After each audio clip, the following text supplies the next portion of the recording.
और भाई अब बर्दाश्त से बाहर हो गया, सारी चीजें सही।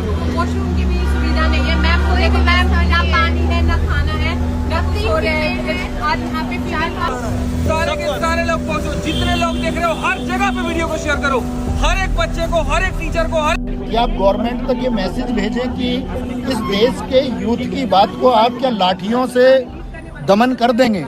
ये वीडियो जो आपने अभी देखा, ये हमें यह दर्शाता है कि हमारी भारत की शिक्षा प्रणाली कैसी है। नमस्कार, आप देख रहे हैं एयर नाउ, मेरा नाम है हर्षित और आज हम बात करेंगे उस लाठी चार्ज की जो सवालों पर किया गया। ना कोई पत्थर चला, ना कोई दंगा हुआ, सिर्फ सवाल पूछे गए थे और जवाब में डंडा मिला। दिल्ली की सड़कों पर देश के कुछ सबसे बड़े शिक्षकों पर लाठियां बरसाई गई। नेताजी से नहीं पूछ रहे थे, बस ये जानना चाह रहे थे कि एसएससी फेज 13 की परीक्षा क्यों रद्द कर दी गई, क्यों हजारों बच्चों को बिना बताए परीक्षा केंद्रों से लौटा दिया गया, क्यों एक नई प्राइवेट कंपनी को कॉन्ट्रैक्ट देकर अभ्यर्थियों के भविष्य के साथ खिलवाड़ किया जा रहा है, लेकिन जवाब के बदले में लाठीचार्ज मिलता है। और शायद यही इस सिस्टम की सबसे बड़ी पहचान बन चुकी है। 24 जुलाई 2025 को एसएससी यानी स्टाफ सिलेक्शन कमीशन ने फेज 13 की परीक्षा शुरू की। सिलेक्शन पोस्ट की इस भर्ती परीक्षा के लिए लाखों छात्रों ने रजिस्टर किया, लेकिन पहले ही दिन परीक्षा रद्द होने लगी। कर्नाटक के हुबल्ली में तो सुबह 7 बजे छात्रों को बुला लिया गया था, लेकिन जब 10 बजे सीट पर बैठाने का वक्त आया तब यह कहा गया कि परीक्षा आज नहीं होगी। क्यों?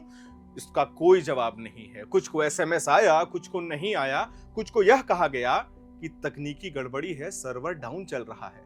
लेकिन जो छात्र 600 किलोमीटर दूर से आया था, उसका खर्च, उसकी तैयारी, उसका मानसिक संतुलन, उसकी भरपाई कौन करेगा? यह सबसे बड़ा प्रश्न चिन्ह है। इस बार एसएससी ने परीक्षा संचालन के लिए जिस प्राइवेट एजेंसी को चुना था, उसका नाम है एड्यूक्विटी करियर टेक्नोलॉजीज प्राइवेट लिमिटेड। पहले यह काम टीसीएस जैसी कंपनी करती थी, टेक्निकल अनुभव और संसाधनों से लैस। लेकिन इस बार एसएससी ने एड्यूक्विटी को मौका दिया और पहली ही परीक्षा में सब कुछ बर्बाद कर दिया गया। कभी कंप्यूटर क्रैश हो जाता है, कभी माउस काम नहीं करता है, कभी सिस्टम में एरर आ जाता है, कभी बायोमेट्रिक्स फेलियर हो जाता है, कभी सिटिंग प्लान बिगड़ा हुआ होता है। कुछ बच्चों को अपनी पसंद से 1,000 किलोमीटर दूर का सेंटर दिया गया एड्यूक्विटी के द्वारा, यानी कि एक ऐसा कॉकटेल तैयार किया गया जिसमें केवल अव्यवस्था है। जैसे ही परीक्षा रद्द हुई, गुस्से का ज्वालामुखी फूट गया। ट्विटर यानी कि एक्स पर छात्रों ने एक बार में कई हजार ट्वीट किए, फोटोज डाले, एसएससी को बदनाम किया, #SSC वेंडर फेलियर लिखा, #SSC मिसमैनेजमेंट का ट्रेंड चलाया, #दिल्ली चलो जैसे हैशटैग ट्रेंड करने लगे। किसी ने लिखा कि डियर एसएससी, हमारे सपने मजाक नहीं है। किसी ने सवाल पूछा, हम 500 किलोमीटर दूर से आए हैं, सेंटर पर पहुंचे और पता चला कि परीक्षा रद्द हो गई। ये कैसा सिस्टम है? 31 जुलाई यानी कि आज का दिन एसएससी के खिलाफ दिल्ली के छात्रों और शिक्षकों ने प्रदर्शन किया। जंतर मंतर और सीजीओ कॉम्प्लेक्स के बाहर बैनर था कि हमारे भविष्य की जिम्मेदारी कौन लेगा। लेकिन जैसे ही नारे लगे, जैसे ही सवाल पूछे गए, पुलिस ने लाठीचार्ज कर दिया। नेशनल लेवल पर पढ़ा रहे टीचर्स जैसे नीतू सिंह, राहुल यादव, अभिनव सर, इन पर भी लाठीचार्ज हुआ। वीडियो वायरल हो गया। हर तरफ एक ही आवाज गूंज रही है और पूछी जा रही है कि हम पढ़ाते हैं, पूछते हैं, क्या यही गुनाह है? अब सवाल ये उठता है कि एसएससी को एड्यूक्विटी पर भरोसा क्यों हुआ? क्या एजेंसी की बोली सबसे सस्ती थी? क्या इस ठेके में किसी की सिफारिश काम कर रही थी? ये सारे सवाल अब छात्र के साथ साथ देश के बड़े बड़े कोचिंग शिक्षक भी पूछ रहे हैं। सबसे महत्वपूर्ण बात कि छात्रों की क्या मांग है? परीक्षा की नई तारीख तुरंत घोषित की जाए, एड्यूक्विटी को ब्लैकलिस्ट किया जाए और भविष्य में टीसीएस जैसी अनुभवी एजेंसी को ही जिम्मेदारी मिले। क्यों हम किसी दूसरे लोकल वेंडर्स के भरोसे रहते हैं? दिल्ली हाई कोर्ट में एसएससी सीजीएल की गड़बड़ियों को लेकर केस चल रहा है।